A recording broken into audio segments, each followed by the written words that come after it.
Welcome to the GSMC Financial News Podcast, the show that delves into the ups and downs of the stock market, changes in the economy, and news from the worlds of real estate and technology.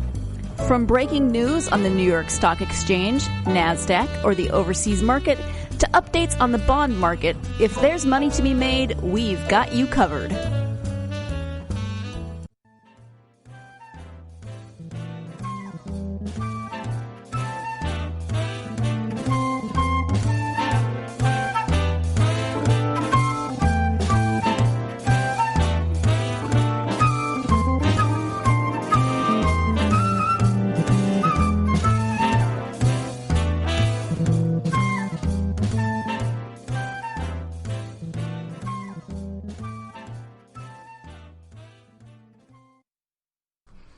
Hello. Welcome to the GSMC Financial News Podcast, brought to you by the GSMC Podcast Network.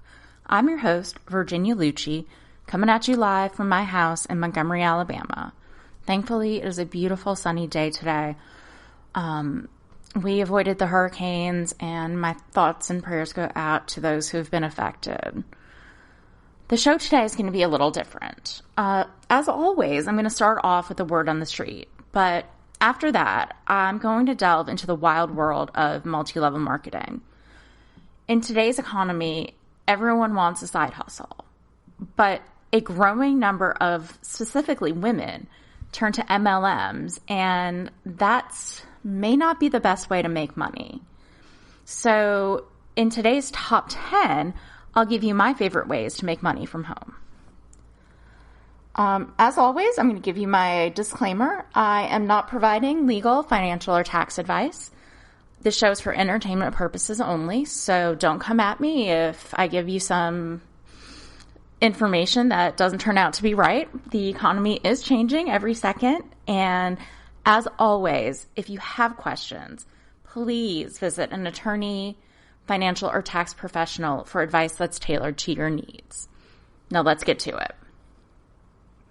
I don't know what may happen between the time of this recording and the time you're listening to it, but as of this moment, on Thursday, August 27th, the Dow is positive for the year. The Dow Jones Industrial Average is roaring higher on Thursday after Federal Reserve Chairman Jerome Powell revealed the central bank's new policy strategy, which will essentially keep interest rates lower for longer. And we'll get into that in just a little bit. But thanks to this boost, the Dow turned positive for the year for the first time since the pandemic hit. The index was up 0.8% or 235 points around mid-morning. It has been a big week for the Wall Street index, which went through a reshuffle on Monday. So Salesforce, Amgen, and Honeywell International are going to join the index, and they're going to replace ExxonMobil, Pfizer, and Raytheon, according to S&P Dow Jones Indices statement released on Monday. These changes will go into effect on August 31st. The Dow just had not been keeping the same pace as the other U.S. stock indices. The S&P 500 is up more than 8% for 2020, and the NASDAQ composite has rallied more than 30% this year. Both the S&P and the NASDAQ are on track to finish Thursday's session at all-time highs.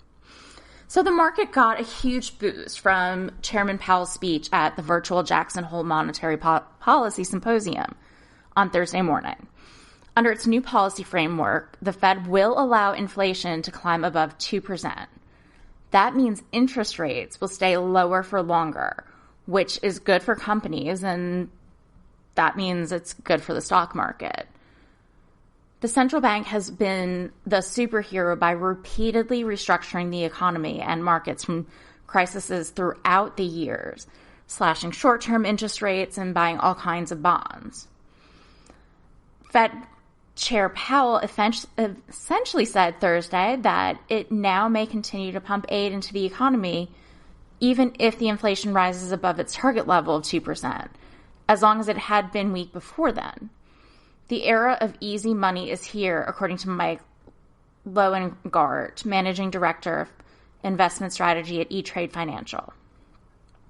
Treasury yields fell immediately after Powell began his highly anticipated speech, but then started bouncing up and down. The yield of the 10-year Treasury was up 0.71% in morning trading, up from 0.68% late Wednesday.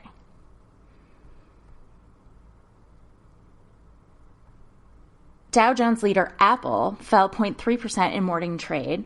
Microsoft advanced nearly 4% in today's stock market after CNBC reported that TikTok is nearing a deal to sell its U.S. operations and could announce a deal in the coming days. More on that later. United Health is testing a recent buy point and is trying to find support at key level. Stocks are pushing further into record highs. So we just really need to keep this momentum going and make sure that it actually hits the main streets. Among the hot electric auto stocks, XPeng Motors stock will start trading Thursday under the ticker XPEV. Meanwhile, IBD leaderboard stock Tesla raced 6% higher to all-time highs, while NIO fell over 1% after cutting big losses. So, longtime listeners of the show know that I'm very interested in Tesla stock, and I'm really keeping a close eye on it. So, I'm going to keep you updated if anything happens with this. In other news, Abbott Laboratories soared as much as 10% on FDA approval for its coronavirus test before pairing gains. Among companies reporting earnings this week, Dollar General and Splunk were sharply mixed after their respective earnings reports. In coronavirus news, according to the Worldometer data tracker, the cumulative number of confirmed U.S. cases topped 6.0 million on Thursday. On Sunday, daily new cases measured about 32,000, the lowest number since June 22nd. The recent surge in daily new cases has abated, and the number of daily deaths, a key metric to monitor, has also fallen to its lowest level since August 2nd. The cumulative total of COVID-19 cases confirmed since the start of the outbreak worldwide has topped 24.3 million on Wednesday, with more than 830 virus-related deaths.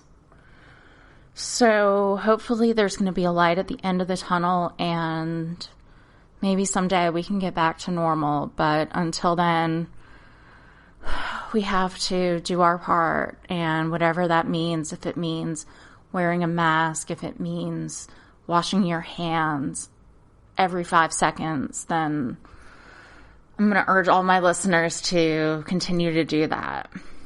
But as I've said before, necessity is the mother of invention, and in this case, it is the mother of the coronavirus stock market rally. According to IBD's The Big Picture, the coronavirus stock market rally remains in an uptrend after rebounding from lows 5 months ago on March 23rd. The major stock indexes confirmed the rebound as a new uptrend on April 2nd. Per Wednesday's The Big Picture, strength in a variety of software-related industry groups helped lift the NASDAQ composite to gain of 1.7% by the close and another all-time high. So we're really breaking new ground with technology-based stocks. For one, I've been on 3 Zoom calls today. So, we've got a lot of things that we need to use now that we never had to. Stocks to watch include the top stocks on IBD long-term leaders, which focuses on companies with stable earnings growth and price performance. I want to follow up on a story I covered in the last episode, and that's TikTok. So TikTok has a new potential buyer. Walmart is actually joining Microsoft in a bid for the Chinese video application TikTok. The Bentonville, Arkansas retailing giant said in a statement that it was interested in buying TikTok. The way TikTok has integrated e-commerce and advertising capabilities in other markets is a clear benefit to creators and users in those markets, according to a Walmart spokesperson. We believe a potential relationship with TikTok US in partnership with Microsoft could add this key functionality and provide Walmart with an important way for us to reach and serve omni-channel customers, as well as grow our third-party marketplace and advertising business. So I think this is really interesting and something that I could not have anticipated. Walmart said that joining Microsoft, the Redmond, Washington software icon, on a deal would ease the concerns of regulators about TikTok. Microsoft early this month had said it was talking with TikTok's parent ByteDance about acquiring the video app. Database software giant Oracle and short messaging social media provider Twitter have also been mentioned as potential suitors for TikTok. On Thursday, The Wrap had reported that Oracle had submitted a $20 billion bid for TikTok. A spokesperson for Oracle has declined to comment, but, TikTok has really been a lightning rod for controversy in 2020 regarding the company's ties to the Chinese government. Earlier this month, the U.S. Senate unanimously approved a bill to ban TikTok from use on government-issued devices. So, I don't think that's unfair, but as a result, President Trump signed the No TikTok on Government Devices Act the same day. In December, the U.S. Navy banned TikTok from military-issued smartphones a week after the Pentagon sent out a cyber awareness message. In January this year, the U.S. Army and Air Force followed suit. In June, India banned TikTok along with scores of other Chinese apps. And in July, Amazon told employees that in an email to delete TikTok from their phones due to security risks. The company walked back the policy later in the day, telling Business Insider that the email was sent in error. So that's kind of odd, but, The Walmart move comes on the same day TikTok chief executive Kevin Mayer resigned, just 3 months after taking the job. In a memo sent to staff on Wednesday, Mayer, an ex-Disney executive, said that the political environment has sharply changed as the company's ties to the Chinese central government has come under scrutiny around the world. Vanessa Pappas, head of TikTok's U.S. operations, will run the company following Mayer's departure. At last check, Walmart shares were 5.5% higher at $137.90, while Microsoft was up 3.3% at $228.37. Oracle shares slipped 0.7% to $57.09. So with that, I'm going to take a quick commercial break. And in my next segment, we're going to talk a little bit about MLMs, multi-level marketing. I'm going to give you some tips and discuss where they come from. But if you stay around to the end, I'm going to give you some good tips on how to make money from that might affect your business? Then check out the GSMC Business News Podcast, a show dedicated to keeping you up to date on all things concerning business, technology, and the stock market. Get a head start on the day as we keep you updated on the latest goings-on Wall Street, money, jobs, and technology. The GSMC Business News Podcast has you covered.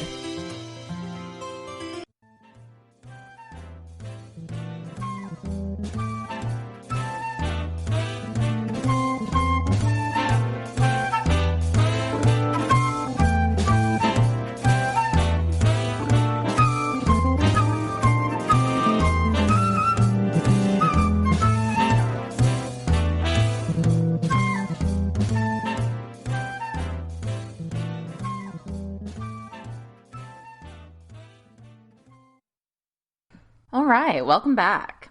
In my last segment, I gave you the word on Wall Street, but in this segment, we're going to do a little something different, and I'm going to get into the world of multi-level marketing.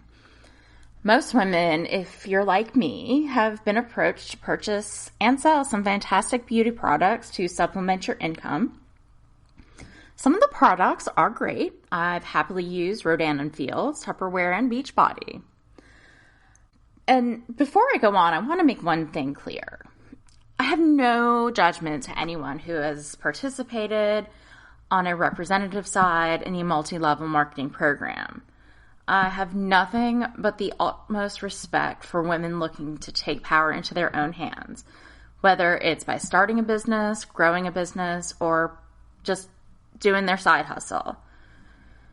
I want to explore what MLMs are, how to identify one, and whether the payoff is worth it. So if you're making a killing selling Mary Kay, keep going, queen, and make that money. No hate. So let's start off with the definition. Multi-level marketing or network marketing business uses its distributors, so-called representatives or recruiters, to sell products. They use word of mouth to get these recruiters to bring on additional people who can then distribute to a wider audience. Recruiters are compensated with kickbacks for the sales made by their downline or people they recruited underneath them. The idea behind this multi-level triangle-shaped structure is that in addition to selling products, each recruiter can also earn money off of every sale made by recruits below them and earn even more as they recruit people. MLMs are big business. According to the Direct Selling Association, a lobbying group for MLMs, the industry produced $35.4 billion in retail sales in 2018. What is not emphasized in those numbers is that only a handful of recruiters are actually successful. One study by AARP found that 75% of participants either don't make money or end up losing money. That number could be as high as 99%, according to a report by longtime consumer advocate who studied MLMs. Considering how these companies are structured, you might think they sound a lot like pyramid schemes. Despite the similarities, most die-hard direct sellers will be quick to point out that these companies are not pyramid schemes. After all, pyramid schemes are legal, but in reality, it's not as clear as that. So the main difference between a pyramid scheme and an MLM is that the pyramid scheme focuses solely on recruiting. They make their products by roping recruiters into a perceived opportunity rather than actually selling a product. So, and this is according to Rochelle Burnside, a content management specialist who manages the MLM section for business review site Best Company. The Federal Trade Commission, or FTC, points out two telltale signs that a product is being used to hide a true pyramid scheme. Inventory loading, requiring sellers to purchase more inventory than they could realistically sell at inflated prices, and a lack of retail sales. Products are sold to existing and new recruits within the pyramid rather than external consumers. Still, the FTC advises people to be wary of MLMs. Just because pyramid schemes are illegal doesn't mean that they're not out there masquerading as MLMs. A prime example is the company Herbalife, which in 2016 settled with the FTC by restructuring its business model and paying out $200 million to people who lost money due to shady business practices. Direct selling, which is what MLMs sprung from, has always been associated with women. Since the 19th century, network marketing companies such as Avon depended on women in rural communities to distribute their products to consumers who would otherwise have no access to them. Avon recognized women for the marketing assets that they were. Women often endorsed products to their friends, creating a wildfire of word-of-mouth marketing. That's hard to say. Since women at that time had limited opportunity to work outside the home, this was an attractive chance to make side income and gain some independence. Today, it's the same game as decades ago, but the playing field looks much different. Instead of going door to door with product samples and in-person demonstrations, sellers now promote via private social media groups like Facebook, live presentations on Instagram, posts to make sales and garner attendees for parties. While old school MLMs such as Tupperware, Mary Kay, and Avon are still alive and well, there are a bunch of new companies that have sprung up in recent years.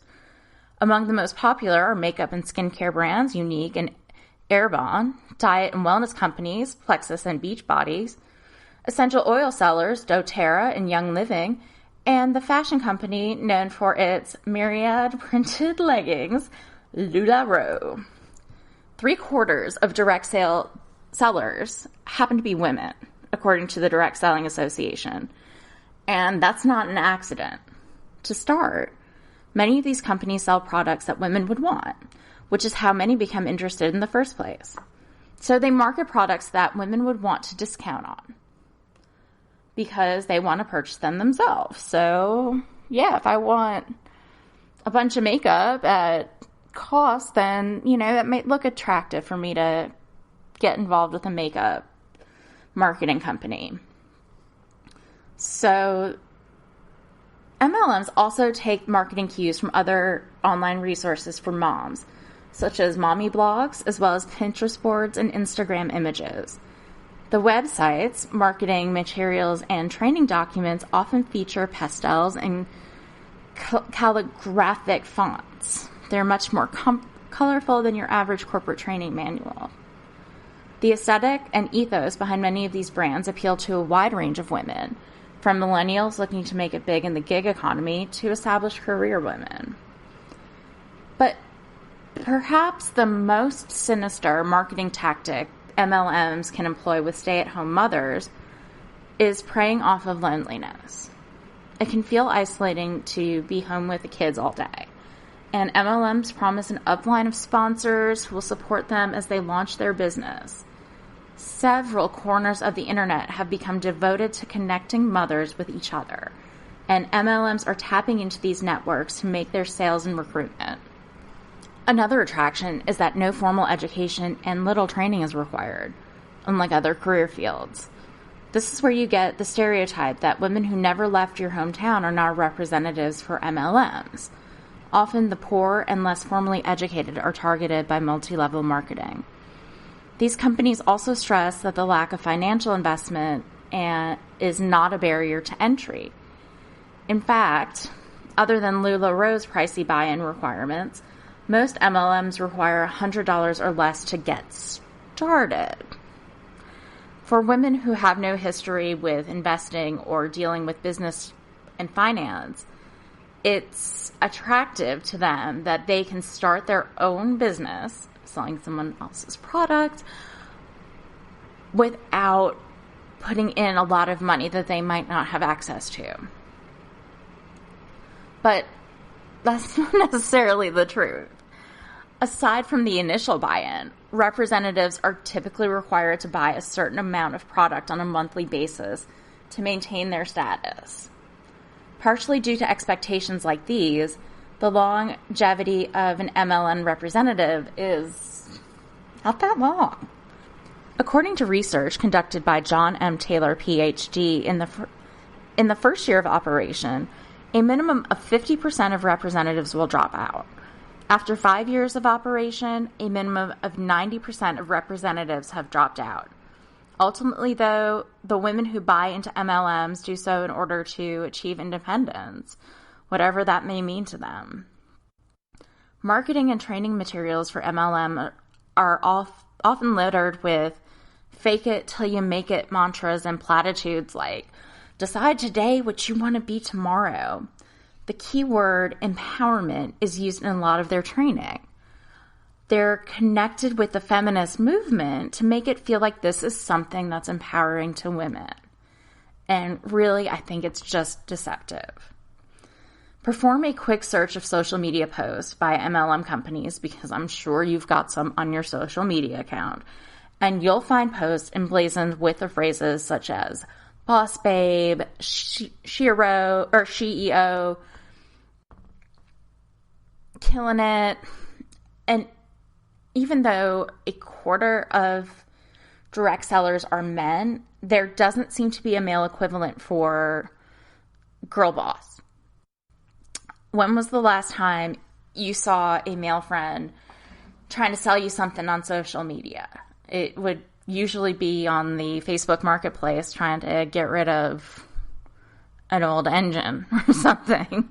It's just that this world is marketed towards women.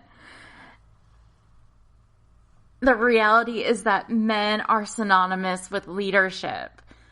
Of course, they're their own bosses. It's not special or unusual. But a lady boss, well, that deserves its own special label. One that reminds these babes that they can't celebrate their accomplishment without also acknowledging their weaknesses. And MLMs harness that double standard to make the women feel as if these companies have provided the tools and resources to accomplish a feat that they could not have done on their own. And that's just not true. In reality, these women are not their own bosses at all. They're not creating their own products, providing their own services. They're not setting their own hours or crafting their own business strategies. Often, they're slave to social media sales quotas and the demands of their uplines, who happen to be the ones benefiting from their hard work. So let's say you've sunk your savings into LuLaRoe and you're broke. So you want to sell. Your team leader needs you to hit up some friends on Facebook.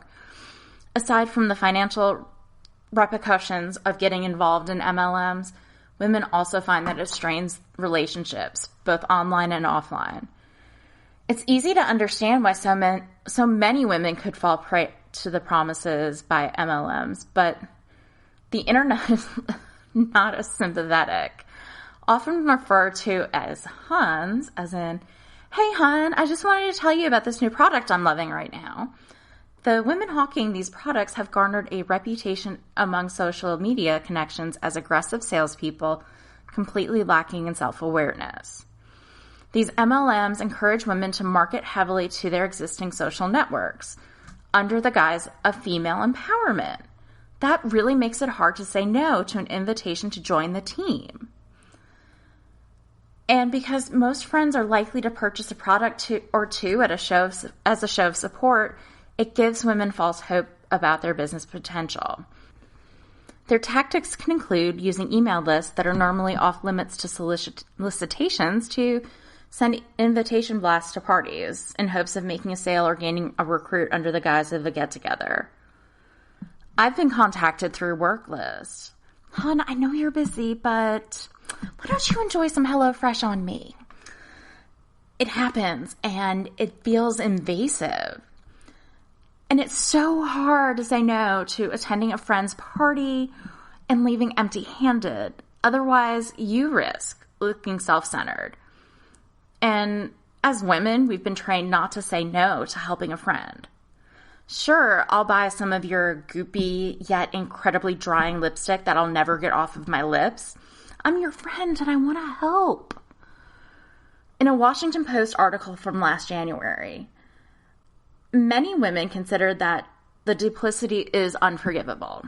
Grace Alexander of Georgia said she had a colleague reach out to her because she knew that Alexander was a chef and a diabetic and had a background helping design meal plans for diabetic residents at an assisted living center.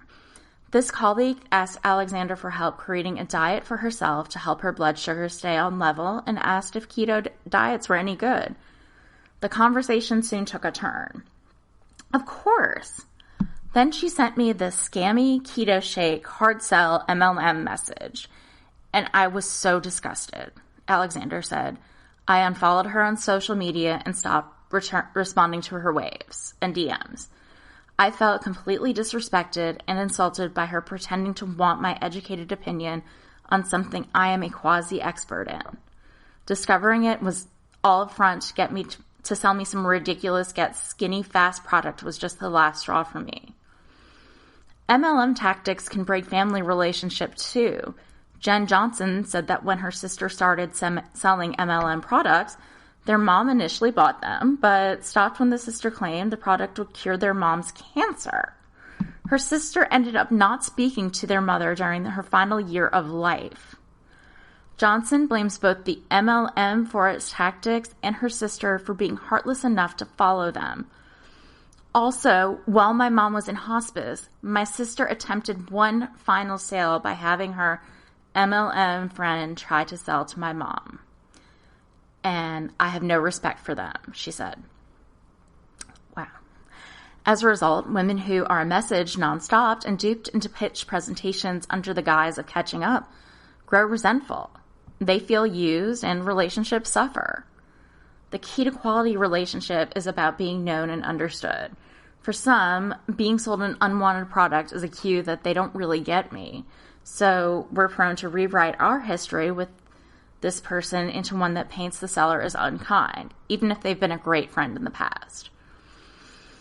So now we've got a hun who is broke and lost all of her friends.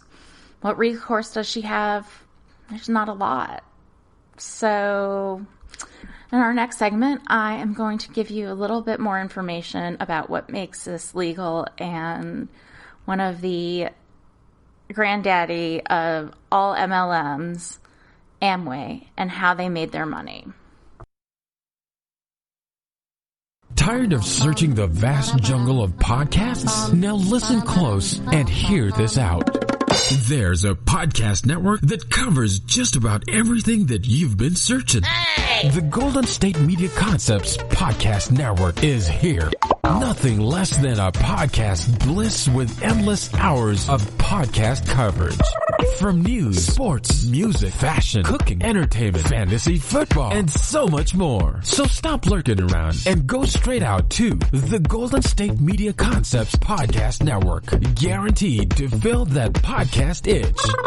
Whatever it may be. Visit us at www.gsmcpodcast.com. Follow us on Facebook and Twitter, and download us on iTunes, SoundCloud, and Google Play.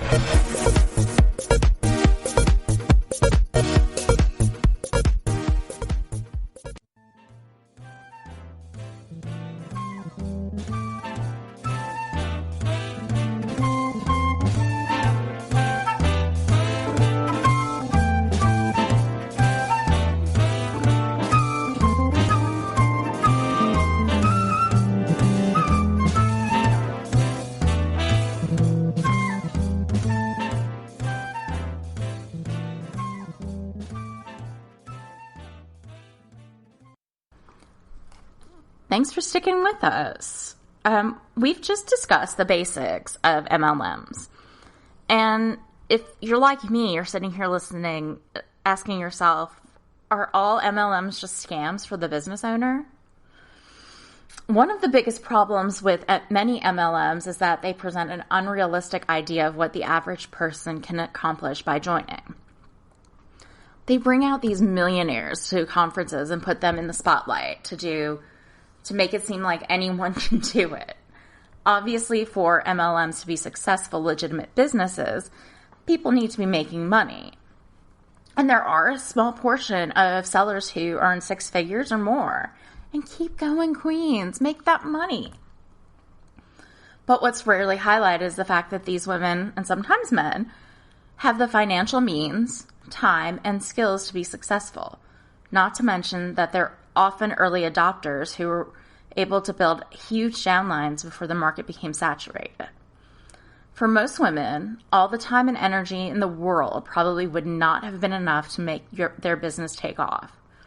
You can't force people to buy products they don't want. And MLMs, by design, require a foundation of low-level participants who support a successful few at the top. So really, in essence, what you're selling is you're selling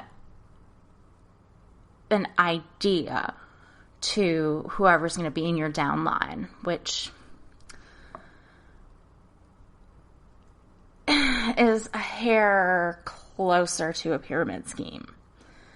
And all things considered, it's really difficult to tell the difference between a legitimate MLM and a pyramid scheme, which is a business model that recruits members via a promise of payments or services for enrolling others in the scheme, rather than supplying investments or sale of products. So pyramid schemes are illegal, but MLMs are supposed to be empowering. There is only a slight thread of difference between the two. They are both built on similar business models that have multiple layers of distributors, representatives, and recruits. While the FTC keeps a close eye on MLMs and pyramid schemes, it is a 1979 ruling that drew a line in the sand when the FTC declared that Amway was, in fact, not a pyramid scheme. The main differences the FTC found between Amway and a traditional pyramid scheme are as follows. Amway does not offer compensation for recruiting new sales representatives. Amway salespeople make money mainly through selling a product and managing a team of recruits, for which they get a percentage from each sale. So I think that's a little incentive, we'll say. But okay. Next one. Amway does not require that salespeople purchase a costly starter kit, nor do they impose a monthly order minimum in order to maintain status with the company. So that's true. The key takeaway, according to the ruling, is that the main difference between a legit MLM and a pyramid scheme is the emphasis on the product and not on the recruitment of new sales representatives. To be honest, though, I've never been sure what Amway sells. They sell dog food, farming equipment, I don't know. So in getting ready for this podcast, I did a quick Goog, and I found out that they barter, according to their website, top-selling brands for Amway include Nutrilite, vitamin and mineral and dietary supplements, Artistry skincare products, shocking, and color cosmetics, and the eSpring water treatment system. I don't know why I thought that this was something other than beauty and wellness products, but I must have lived a sheltered life. So let's go back for a little bit of history, because I think it's very telling. Amway was started in 1959. Today, it's the biggest MLM in the world, earning $8.8 billion globally, and is currently number 42 in Forbes' list of America's largest privately owned companies. The DeVos family, who founded the company, were actually good friends with U.S. Presidents George W. Bush and Gerald Ford, a relationship that appeared to have come in handy when they fell foul of the FTC.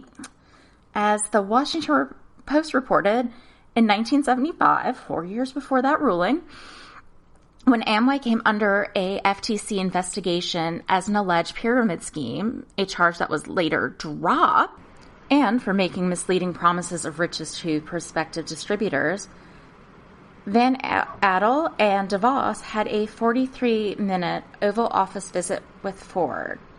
So now that court decision makes a little bit more sense. And if you think you've heard the name DeVos before, you have. Current unqualified Secretary of Education without a plan, Betsy DeVos. So I don't know how she got that job. But okay. In Amway, you make money when people buy products through you, from both the markup in price and through earning sales bonuses if you hit a target. You can also earn when you recruit people to sell products under you. Amway makes a wide range of products, including beauty, nutrition, home care, energy, and sport products. And as Amway admits, they're often more expensive than competitors, as is common with MLMs like doTERRA and Monat.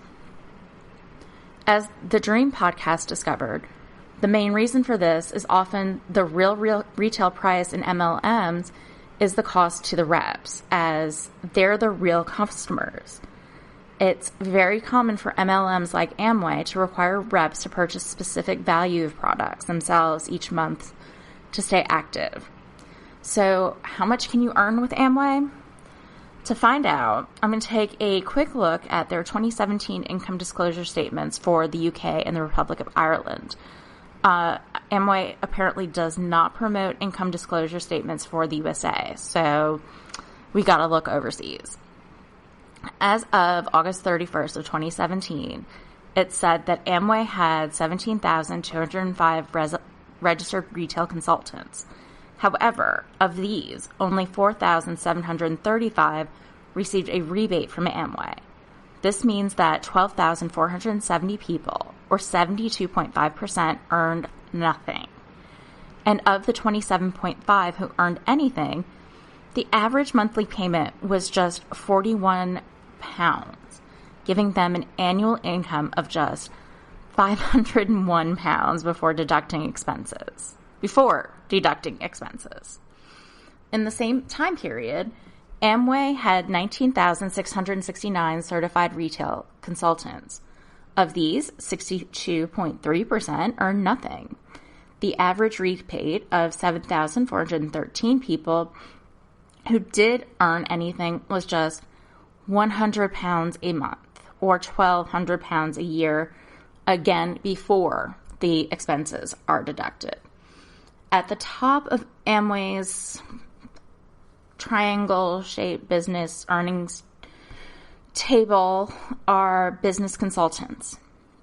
In 2016-2017, they had just 66 of business consultants, and the average income for them was only £2,281 a month, or £27,372 a year.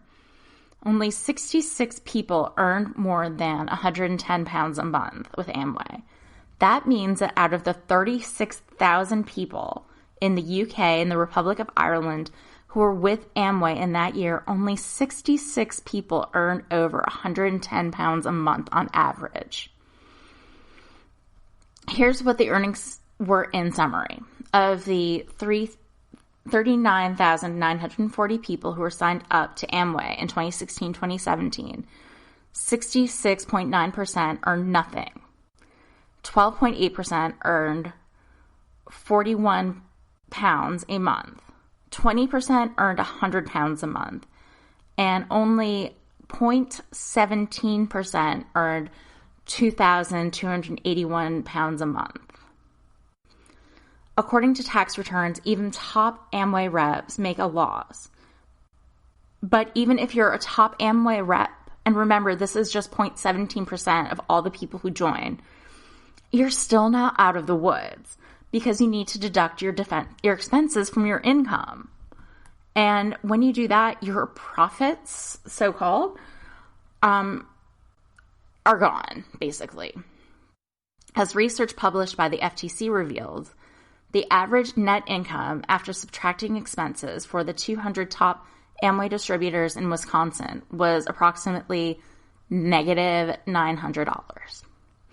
So the top Amway reps in Wisconsin actually made a loss on average based on their tax returns. The same research found that you were 286 times more likely to win from a single spin of roulette in Las Vegas than you were to profit as an Amway rep. So how can you even lose money as an Amway rep? To find out, I read the testimonials of a number of former Amway reps, and you can see why. It's the cost of running the business. One former Amway rep said that they showed the plan, which the Amway sales pitch, which involves getting potential recruits a kit to take away with them, between 7 and 10 times a week, and each kit they gave out when they showed the plan cost $35. About half of these they never got back. So that's a loss of between $122 and $175 a week. Annually, this cost alone adds up to between $6,370 and $9,100. They also said they spent around $125 a month in subscription expenses and purchased books and CDs to help them succeed. The finance guy reveals the pressure to buy these motivational subscriptions, saying, "I was briefly a member of Amway, and my sponsor's upline became very upset when I refused to pay for a monthly subscription to their motivational CDs." And then there's the rep's own required personal purchase of Amway product. Amway reps are, quote unquote, expected to attend expensive events. The biggest expenses, however, appear to be the events Amway reps were expected to attend. One former rep said that if they didn't attend the events, their Amway upline would withhold their mentorship. And these events aren't cheap. One ex-rep said that the cheapest function cost $70 per ticket for an evening, which included dinner.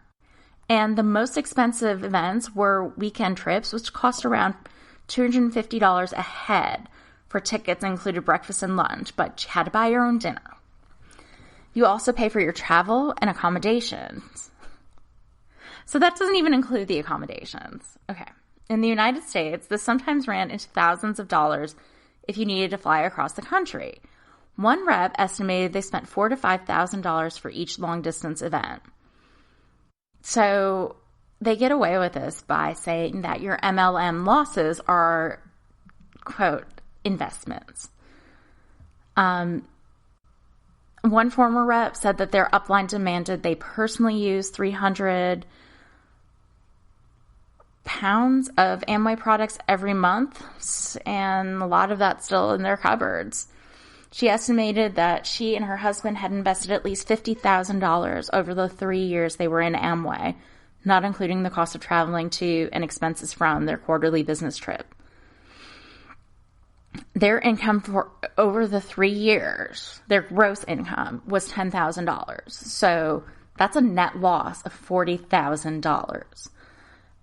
I don't know about you, but my family just doesn't have an extra $40,000 to lose in 3 years.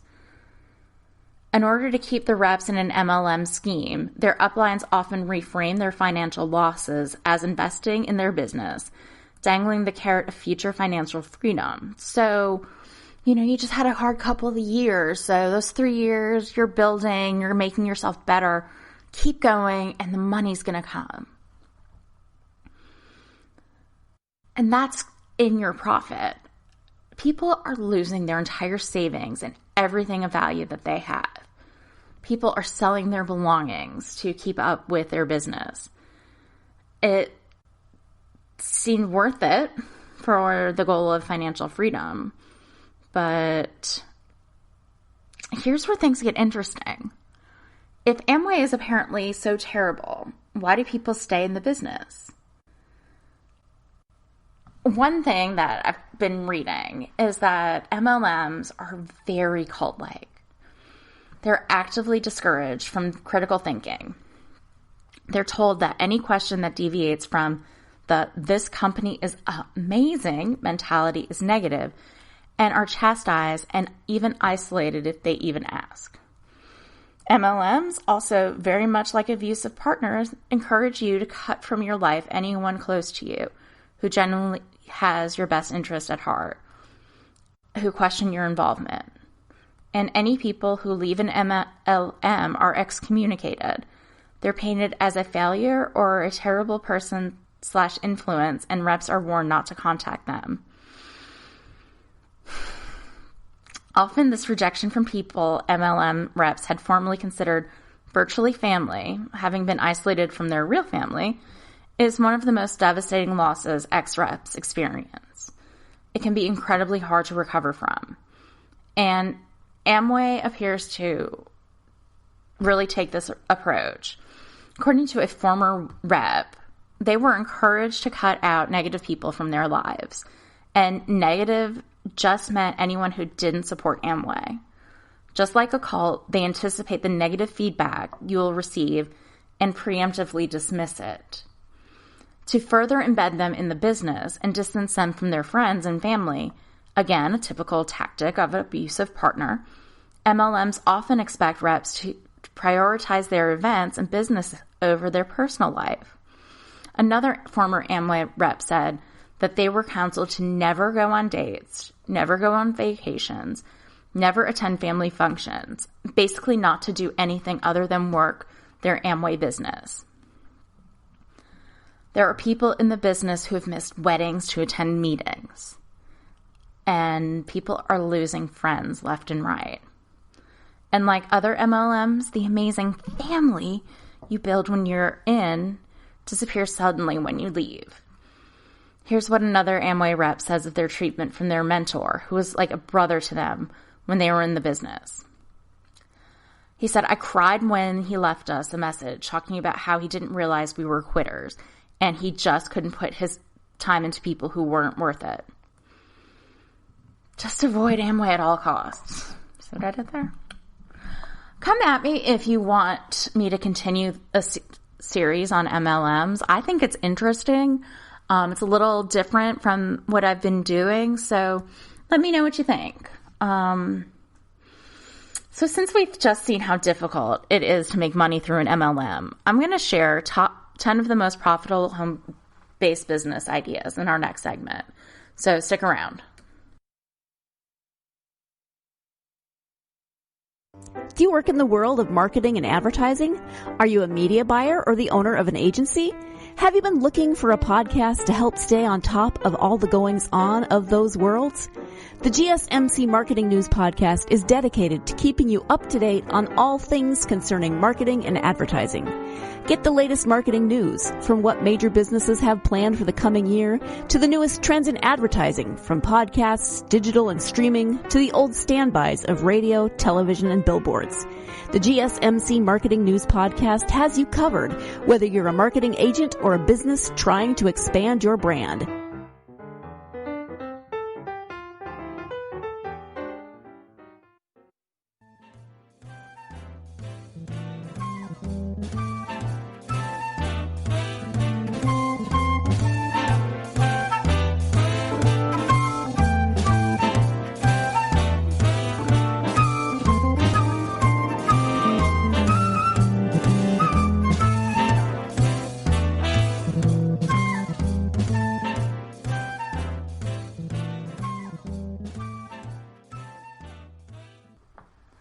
Welcome back. Thank you for sticking with me. In our last segments, we've talked about how MLMs may not be your best choice in making a quick dollar from your home. But, I understand we live in the age of COVID and nobody wants to go out. So tonight's top 10 is going to be a list of things that you can do from home to actually make money. At number 10, I've got freelance writer. If you're a great writer, then you would make a great freelance writer. All freelance writers can work wherever they want. Of course, you need to be good at the grammar and tone and have good editing chops and the ability to do research and synthesize content that you may not be familiar with, but if you're an expert in a few different fields like technology or small business finance, and it's always important to freelancers to know how to market themselves. You can be asked to write just about anything. A blog, a Facebook post, a newsletter, just anything. You can do this from anywhere. And my husband just did this. He just published a book on Amazon called The Bureau of Dangerous Machines. It's on Amazon under the author J.A. O'Donnell. I can't even remember how my husband has this book titled, but it's really good. So not a plug, just saying. You can write your own books. You can publish your own book. My husband went from not being a published author to being a published author in a matter of days. At number 2, I've got virtual assistant. You can, again, something you can do from your home. If you're really organized, you can be a executive assistant for any busy exec. As virtual assistants, you can use your own phone, your own computer, your own email, and any other tool that you may need to help someone organize their calendar, schedule appointments, meetings, reservation, anything they need. If this kind of work isn't your thing, then it might sound a little bit unglamorous, but if you're the one who's got the color-coded tabs on all of your notebooks, then this could be a job for you. At number 3, I've got researcher and fact checker. From perusing old academic essays or case files to analyzing bibliographies or carrying out some market research, you can establish yourself as a professional researcher and fact checker. Various types of businesses within several different industries have the need for fact checkers and researchers. Establishing a niche may help you better market your services. In order to do this well, you need to be organized, meticulous, and skilled at communications. If this sounds like you, then get on it. Number 4, I've got social media manager. Today, every business, brand, and public figure needs social media to engage with their audience, stay relevant, and boost brand awareness. As it turns out, many companies pay pretty highly for people to do this. So if you like your social media, then by all means, this is a great career for you. And again, something you can do on your own time. At number 5, I've got blogger and affiliate marketer. While managing a blog in and of itself won't make you any money, in fact, it probably will cost you to purchase a domain, upgrade the appearance, and run marketing campaigns, there are some ways for you to monetize your blog. You can offer up advertising space, which is useful, but typically a minor revenue stream. But a lot more money is often found in sponsorship and affiliate marketing. Affiliate marketing, a sort of product placement, will let you receive payment from companies in return for advocating for goods and services. Although this might sound a bit iffy, if you truly do recommend that your readers try out these products, then it doesn't need to come across salesy or insincere. Readers understand that you need to make money somehow and may appreciate your recommendations. At number 6, I have freelance coder. Becoming a freelance coder is especially a great home business idea because it's already a pretty commonplace gig. Whether you want the flexibility of being your own boss, enjoy taking on a wide diversity of projects rather than working on with a single company, or prefer to travel instead of staying in one place, you've got many reasons to pursue freelance software development, even though technology companies and startups offer their own perks as well. So it's a win-win, right? At number 7, I have online thrifter, which sounds like so much fun. If you have a unique eye and salesman's pitch down to a science, you can be an online thrifter. You can run your own online shop. If you want to focus on fashion specifically, you can join sites like Poshmark or ThredUp, and they will sell all of your clothes that you found. If you want to go through your own closet and find clothes, ThredUp and Poshmark are really your place. There's also places that you can sell all sorts of products, not only clothes, like eBay, or I think Craigslist is still a thing, but it's really wide open. Give your store some compelling, memorable identity, and it's going to be more than just a simple consignment store. So get it. At number 8, I've got college consultant. And this is one I'd never even thought of.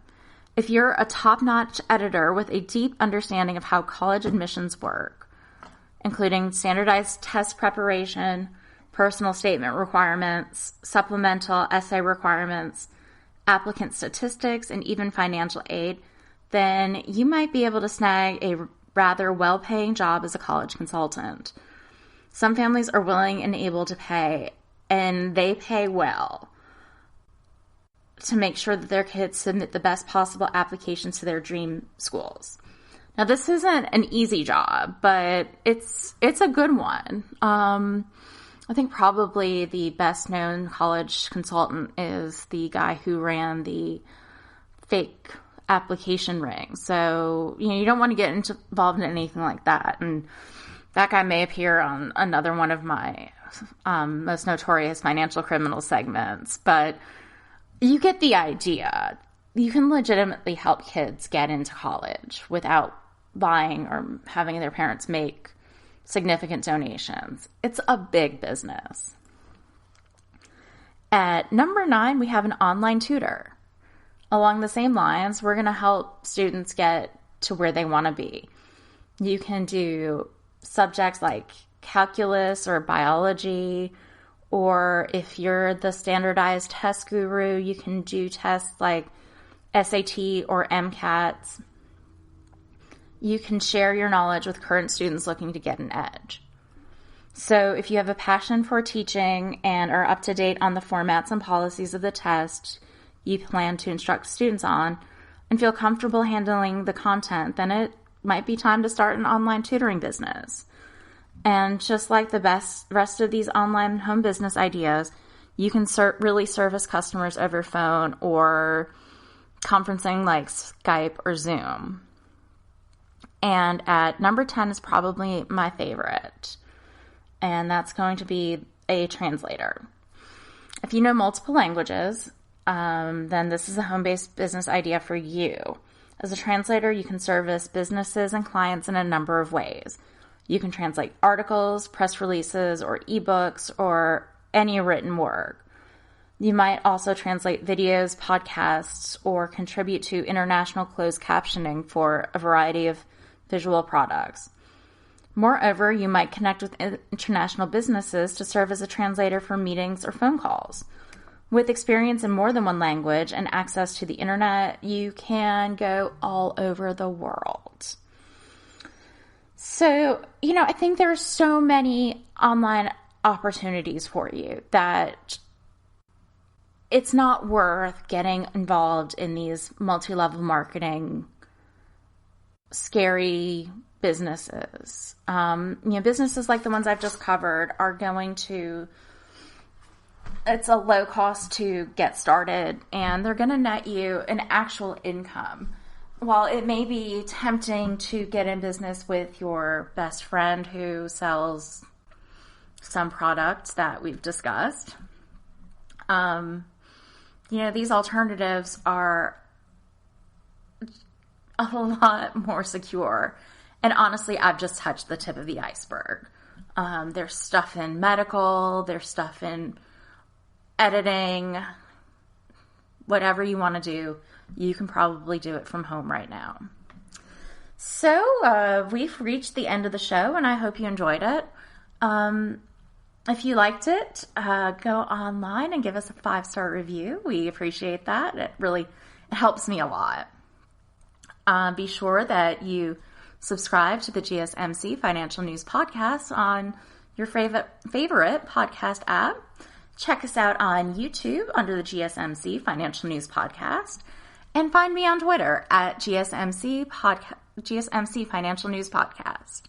Until next time, if you would wash your hands often and wear your mask, I will see you later. See ya. You've been listening to the GSMC Financial News Podcast, part of the GSMC Podcast Network. You can find this show and others like it at www.gsmcpodcast.com.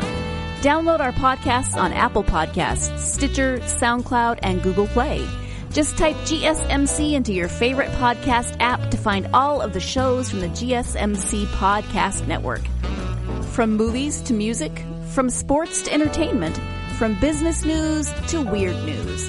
Please subscribe to the podcast and follow us on Twitter and Facebook. Thank you, and we hope you've enjoyed today's podcast.